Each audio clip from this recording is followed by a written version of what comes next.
Le mot universalisme est polysémique.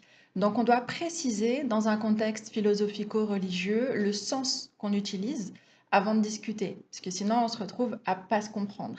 Et c'est ce qui s'est passé récemment. J'ai assisté à une vidéo d'une critique littéraire que j'aime beaucoup, qui dénonçait en fait les propos d'un philosophe sioniste. Donc jusqu'ici tout va très bien. Sauf qu'en fait, on s'est vite retrouvé dans cette situation où la critique, elle utilisait le sens philosophique du mot universalisme et le philosophe, lui, il utilisait le sens théologique. Et clairement, il a très certainement volontairement manipulé la polysémie du terme pour nous rouler dans la farine. Et c'est ce qui s'est passé. Et pour pas que ça re-arrive, je vous explique.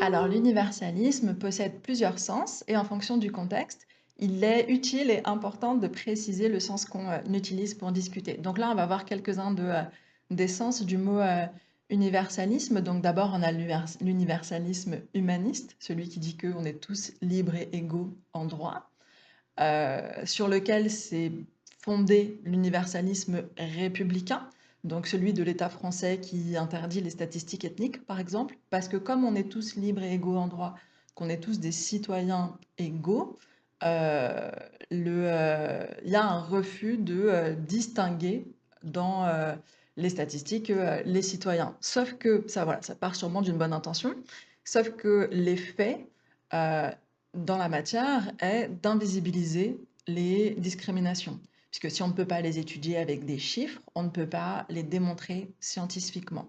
Et ça, c'est vraiment une question qui est particulière à la France et qui est problématique. Comme l'a démontré Marx, en fait, les droits, donc on est tous libres et égaux en droit, et ces droits, en fait, ils sont des concepts idéologiques. Ils ont, en fait, ils cachent la réalité matérielle. Parce que oui, on est tous libres et égaux en droit, mais dans la réalité, c'est pas ce qui se passe. Dans la réalité, il y a des inégalités, dans la réalité, il y a des discriminations, et comme on ne peut pas les mesurer avec des chiffres, on ne peut pas vraiment en parler. Donc l'universalisme, ici, c'est un concept qui est abstrait et qui ne se vérifie pas dans la matière. On a l'universalisme en éthique et en politique qui, là, on va dans quelque chose d'un peu plus global, qui est de considérer en fait qu'il y a une unité dans le genre humain et que on aimerait trouver en fait les valeurs inhérentes à cette unité. C'est-à-dire que tous les humains ont quelque chose en commun, indépendamment de la diversité, et qu'on devrait pouvoir comprendre nos valeurs communes et en dehors, en fait, les valeurs humaines en dehors ou en amont des différentes traditions, des différentes croyances, etc. C'est une idée. Ils ne sont pas arrivés non plus. Donc, mais l'universalisme, quand on en parle en éthique, en politique, c'est cette idée d'aller trouver ce qu'on a tous de commun et qui fait le propre de l'homme, qui est en termes de valeur, hein, bien sûr. Parce que en termes de corporel, c'est déjà un peu plus facile.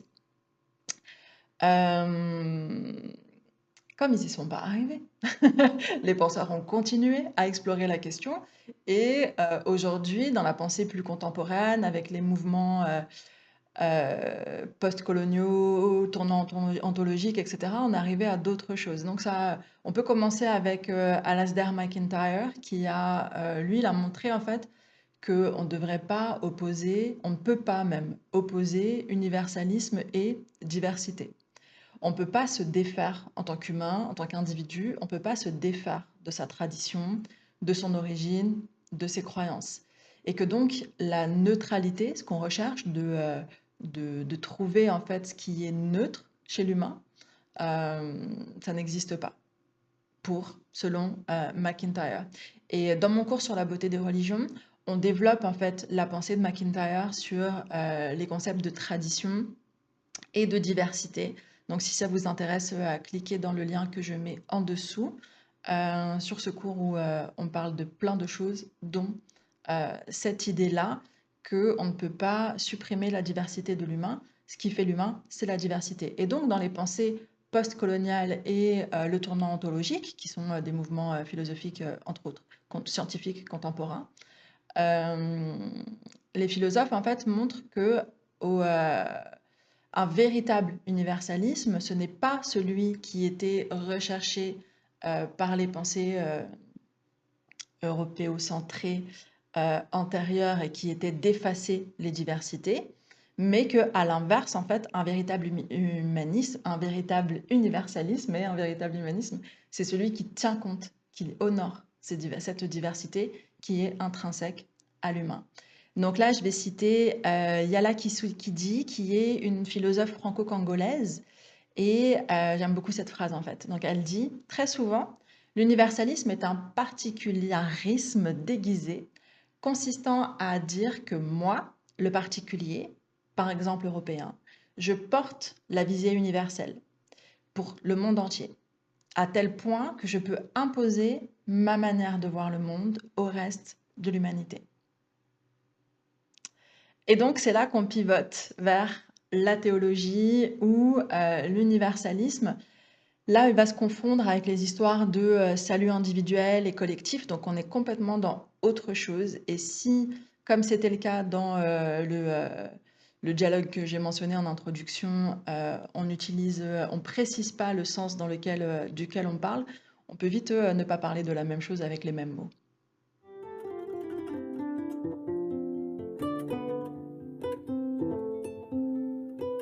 Donc voilà ce qui s'est passé en fait dans la discussion immatérielle dont je parlais en introduction entre la critique et le philosophe. Ce qui s'est passé en fait, c'est que le philosophe sioniste a dit que le judaïsme était universaliste. Et la critique, donc elle a évidemment répondu en fait qu'il ne pouvait pas parler ici d'universalisme puisque son idéologie sioniste, juive mais sioniste d'abord, elle repose en fait sur la gradation des humains entre le peuple élu, en fait avec le peuple élu d'un côté et les Arabes de l'autre, en gros.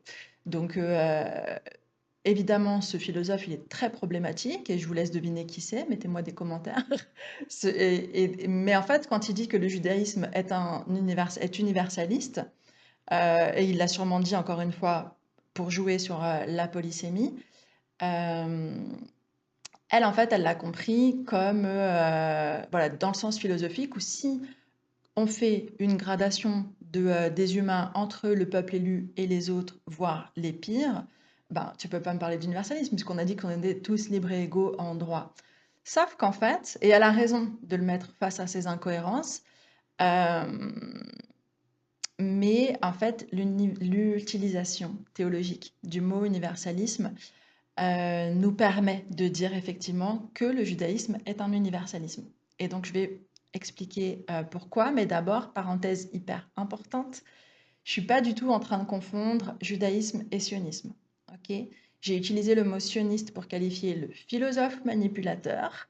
Et là, je parle maintenant, à partir de maintenant, je parle de judaïsme en tant que religion parmi d'autres. Je vais expliquer dans différentes religions où il y a en fait des positions universalistes et des positions qui ne le sont pas.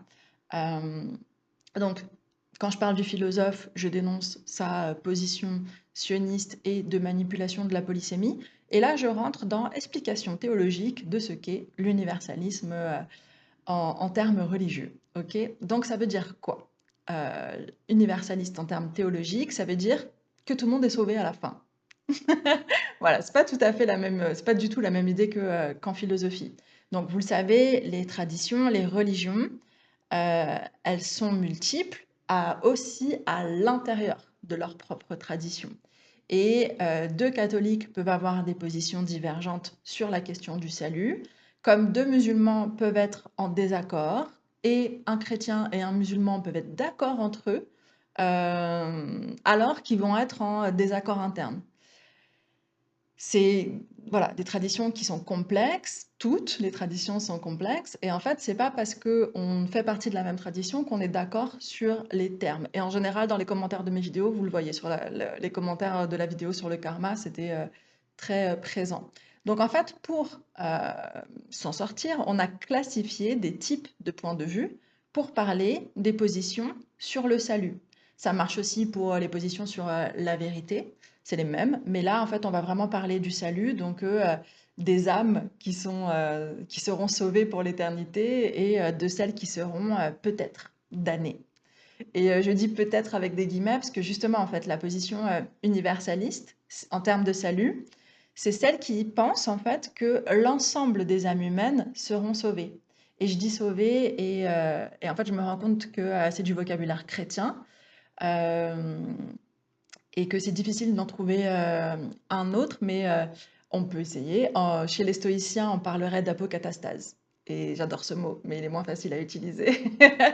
L'apokatastase, ça veut dire que toute chose, à la fin des temps, ou à la fin, toute chose va revenir. C'est pas à la fin des temps chez les stoïciens. Donc, à la fin, toute chose revient à son origine. Et du coup, dans le christianisme, dans l'islam, c'est à la fin des temps, et dans le judaïsme, c'est à la fin des temps, à la fin du temps, à la fin des temps. Euh, Est-ce que les âmes sont sauvées ou pas? Et donc la position universaliste, c'est que euh, tout le monde euh, est sauvé, et donc c'est la position de l'apokatastase. Euh, donc ça, c'est la position universaliste qu'on appelle aussi pluraliste et qui, bien sûr, se décline avec des nuances. Il y a plein de nuances. Même si l'idée, c'est que tout le monde est sauvé à la fin, il y a plein de nuances. Et on a d'autres positions. On a les positions inclusivistes et exclusivistes. Donc on a trois grands groupes de pensée, la question du salut des âmes dans l'éternité.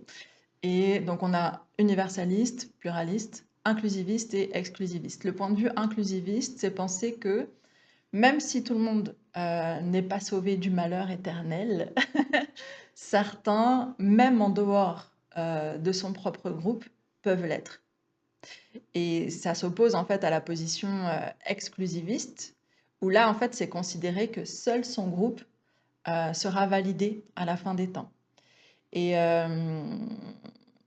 donc voilà, on a ces trois positions. Il n'y a que moi et mon groupe qui allons être sauvés. Et après, il faut voir comment on définit le groupe. Ou il y a moi et mon groupe, on est tranquille. Et chez les autres, il y en a certains, parce qu'ils se comportent bien, ils peuvent être sauvés. Donc ça, c'est l'inclusivisme. Et on a l'universalisme où, en fait, à la fin, tout le monde va être sauvé.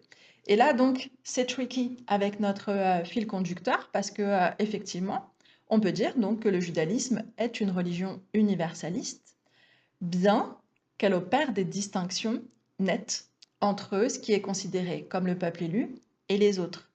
Donc l'idée, c'est que ici, en fait, c'est le peuple de l'Alliance qui porte une responsabilité pour les autres. Si ce peuple, en fait, si le peuple élu mène à bien sa mission, donc du point de vue euh, du judaïsme général, si le peuple juif mène à bien sa mission, alors c'est toute l'humanité qui est sauvée. Donc il y a une gradation, certes, mais à la fin des temps, tout le monde est sauvé et donc on est dans un universalisme. Et ça, donc, dans un judaïsme messianique, donc tardif, comme on l'a vu dans mon cours sur les religions dont le lien est en bas.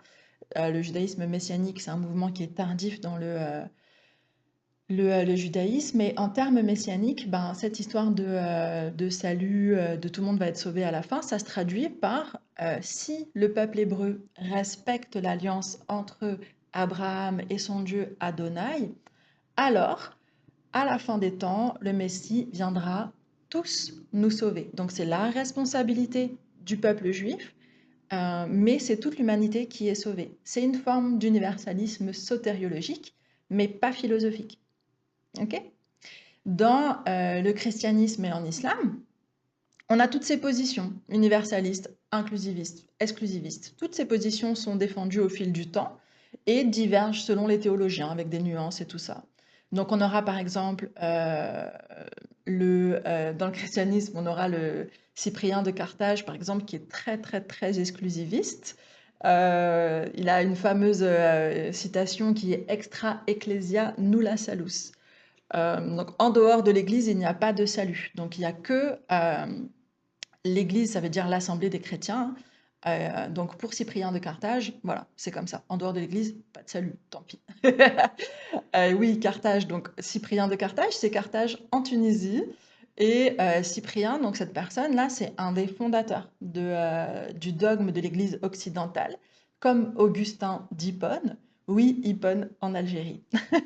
Je dis pas ça pour rien, je dis vraiment ça pour montrer qu'en fait, sont deux penseurs amazirs et Augustin et Cyprien sont vraiment les fondateurs du dogme de l'Église comme on la connaît euh, en général. Donc à l'époque, c'était pas encore l'Église catholique, elle est devenue catholique et protestante après. C'est l'Église latine, l'Église occidentale, voilà, qui est fondée en fait sur la pensée de deux penseurs amazirs. Chez les chrétiens plus récents, on peut nommer Karl Rahner, par exemple, qui est un inclusiviste, et Hans Kung, qui est un Allemand, je crois. Non, il est suisse, je crois. Bon, Hans Kung. Lui, il défend la position universaliste. Et je dis ces deux noms parce que il y a un débat entre eux. Et en fait, je ne vais pas développer plus que ça, parce que l'idée, c'est vraiment d'avoir la position générale sur c'est quoi l'universalisme. Mais je fais du name dropping pour que vous puissiez aller chercher, si ça vous intéresse, d'aller chercher les différentes positions dans le christianisme. Et en islam, bah, pareil, on a toutes les positions, donc on pensera pour la position exclusiviste au célèbre Ibn Taymiyyah, le Syrien. La position inclusiviste, elle est défendue par plein de gens aussi, dont Fakhr al-Din al-Razi, le Perse, que j'aime bien, et l'universalisme, que j'aime beaucoup mieux. Je donne mon opinion en même temps. Donc, l'idée que le salut est accordé à tous.